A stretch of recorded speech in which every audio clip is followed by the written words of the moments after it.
Assalamu alaikum wa rahmatullahi wa barakatuh. Ne balma silamɛ ɲumanw. Alhamdulillah o don na an ye ɲininkali bila ka kuma pédophilie kan. Ne yɛrɛ bɛ min wele n ko tulogeren b'a boboba. Ne balimaw an ka hakili to nin na. Nin pratique in mɔgɔ caman b'a ɲɛna ko Occident de don. K'a bɛ kɛ nazara jamanaw dɔrɔn de kan non. A b'an fɛ yen wa depuis lawale la. Mɔgɔ ka dɔgɔ a ma se min ma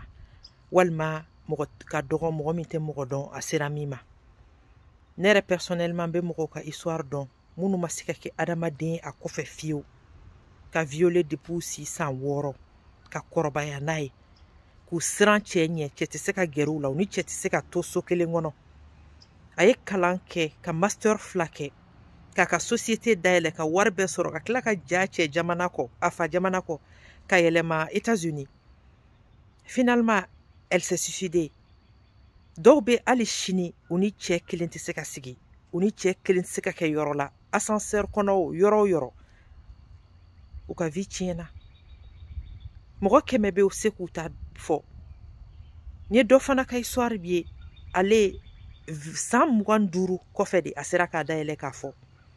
A caman ye mun ye parce que hali n'u y'a fɔ mɔgɔ tɛ da u la hali n'u y'a fɔ mɔgɔ t'u lamɛn.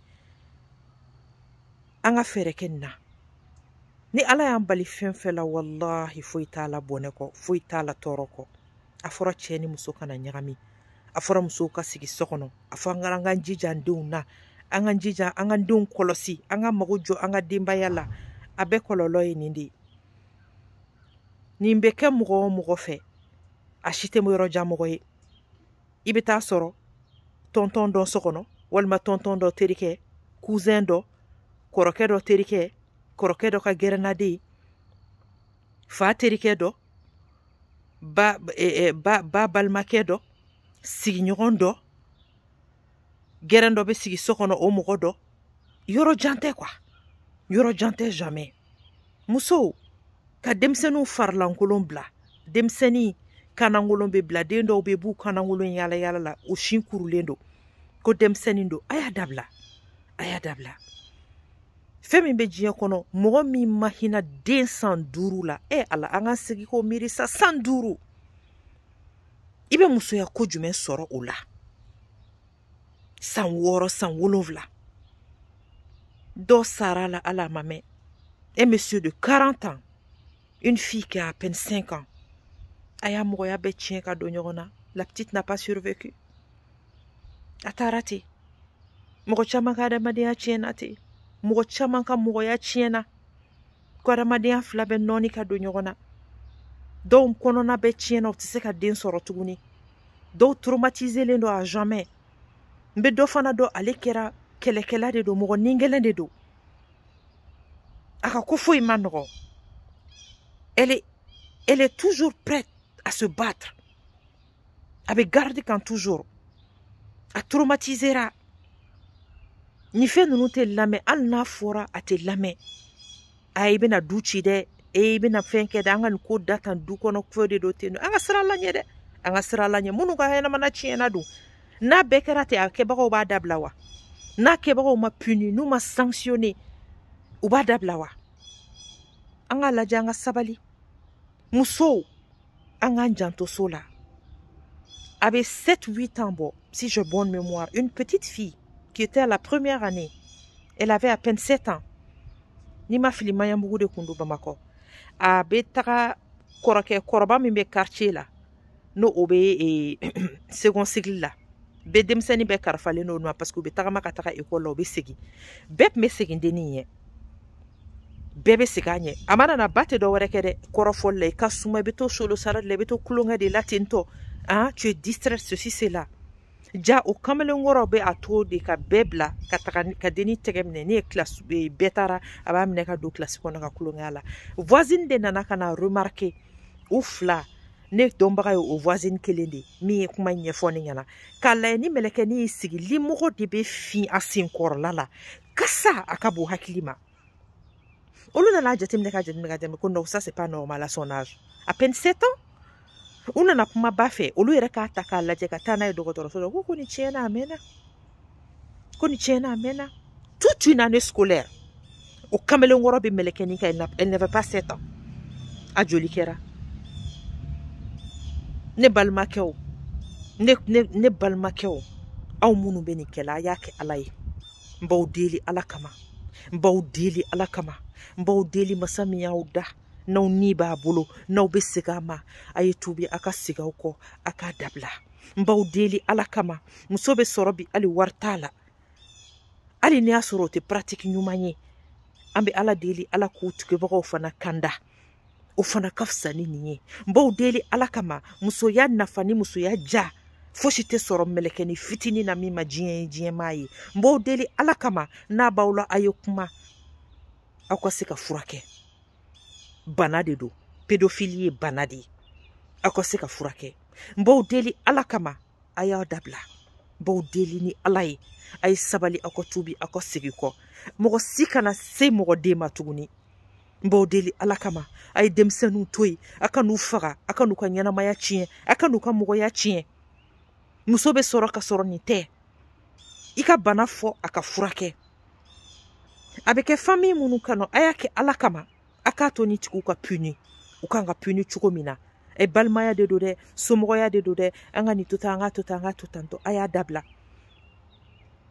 tonton ni cousin ni fɛn kɔrɔbalen kɔrɔkɛ kɔrɔba minnu bɛ kɛ k'u bɛ denmisɛnninw sigi k'u ta k'u sigi u sen kan depuis denmisɛnniya la muso de don koyi nin ye ne ka madame de ye koyi nin ye ne ka chérie de ye a y'a dabila les mamans je vous interpelle soyez responsables ne démissionnez pas de vos rôles a ye kɛ du kɔnɔ muso ye a y'a janto den ninnu na u bɛ denw ta a tɛ sigi sen kun na a tɛ sigi sen kɛrɛfɛla la k'a sigi u camancɛ la u mɔgɔya kan o laban ye mun ye mɛlɛkɛni fitinin i b'a sɔrɔ n'an b'a wele ko VOAV an bɛɛ b'a ye a bɛ k'an bɛɛ ɲɛna o quartier kɔnɔ kamalen wɔɔrɔ dɔw fana bɛ yen u tɛ taa yala n'u m'a sɔrɔ denmisɛnnin fitinin min bɛ yen k'o y'u terimusonin ye dɛ ou bien u b'a fɔ o ma muso dɛ u b'a taa nɔfɛ n'u bɛ taa moto la n'an ka taa ɲɔgɔn fɛ n'u bɛ bɔ mobili la n'an ka taa n'i ye n'u bɛ taa senna tagama n'an ka taa n'i ye a caman bɛ yen a minɛna mun kama n'an ka chocolat d'i ma n'an ka bonbon d'i ma a y'a dabila a y'a dabila a y'aw denmusoninw tɔw kɛrɛfɛ a ye temps sɔrɔ k'aw sigi sokɔnɔna na wari ka di wari ɲini ka di kungo ka di adamadenya ka di mais den kan ka diya ni nin bɛɛ ye a ka adamadenya kan ka diya ni nin bɛɛ ye Ala ka fɛn min bi i kan k'a fɔ ko hakɛ de b'i kan i denw cɛ i hakɛ de b'i ka cɛlasigi yɛrɛ la ne baw o kan ka gɛlɛya an ma ni fɛn bɛɛ ye an k'an mago k'an mago ye an k'an ka priorité dɔn an ka priorité ye an ka an ɲɛsin o ma an ka baara kɛ n'a ye ni tɔ bɛɛ ye fu ni tɔ bɛɛ ye fu an ka négligence ba in dabila ka muso yɛrɛ kɛ tɛ se ka fɛ mais vos maris n'ont pas épousé des agences de communication ou de cérémonie muso de furula o i ɲani ka kɛ balimandiya ye kɛ furumuso ɲuman ye yanni teriw k'i tanu k'a fɔ ko kungo tɛ fɔ i kɔ kɛ denba ɲuman ye kɛ denba ɲuman ye c'est ça ta priorité i nana o de kama i bɛ o de kama wa o de hɛrɛ b'i kan denmisɛnnin 100 bɛ yen u mago salen don n ye dɔw yɛrɛ ta mɛn a y'a essayer k'a fɔ a ba ye plusieurs fois n'a bɛ gɛrɛ ba la ni ba tɛ téléphone na ba bɛ sumun dɔ lajɛ la u bɛ feuilleton dɔ finalement a bɛ pɛrɛn a kunna kɔfɛ ka tila k'a den wele k'a ɲininka ko e kun ko mun ko non ko foyi et là c'est fini caman bɛ violer ten caman bɛ tiɲɛ ten u yɛrɛ sen kan dɔw yɛrɛ ta bɛ bɔ taa b'u denw ta kalama fo ni minnu ye koli ye dɔw bɛ san ni san kɛ u tɛ bɔ denw ta kalama fo ni denw kɛra muso ye wagati min ka koli ye ka sɔrɔ ka kɔnɔ ka bɔ a la ou bien ni dɔ taara ka t'u minɛ don min na i sen kan e ka dutigi musoya jɔyɔrɔ bɛ min e y'i ka denbaya minan jumɛn fa an k'an mago don an mago ye an k'an ɲɛsin a ma ni pédophilie an k'a kɛlɛ n b'aw deli Ala kama minnu b'a kɛlɛ o ye sira Ala ɲɛ a ni bɛ masa min bolo n'an bɛ segin masa min ma saya bɛ a tɛ cɛ dɛ walahi wa Ala ka ɲankata ka jugu dɛ a ye tubi a ka segin kɔ musow a y'aw sigi so kɔnɔ a y'aw jatɔ denninw na fɛn o fɛn wɛrɛ bɛ yen mago bɛ yen o ye tiɲɛ ye laɲiniw bɛ yen o ye tiɲɛ ye mais ne de y'an ka priorité ye denmisɛnninw ka adamadenya bɛ ka tiɲɛ an sen kan denmisɛnninw faralankolon bɔli ka dabila hali ni quel que soit l'âge denmisɛnnin kanankolon bɔli ka dabila denmisɛnnin ni cɛw dorogeli ɲɔgɔn na a ka dabila nin ye nin n'a bɛ taa yala nin n'a bɛ taa a dabila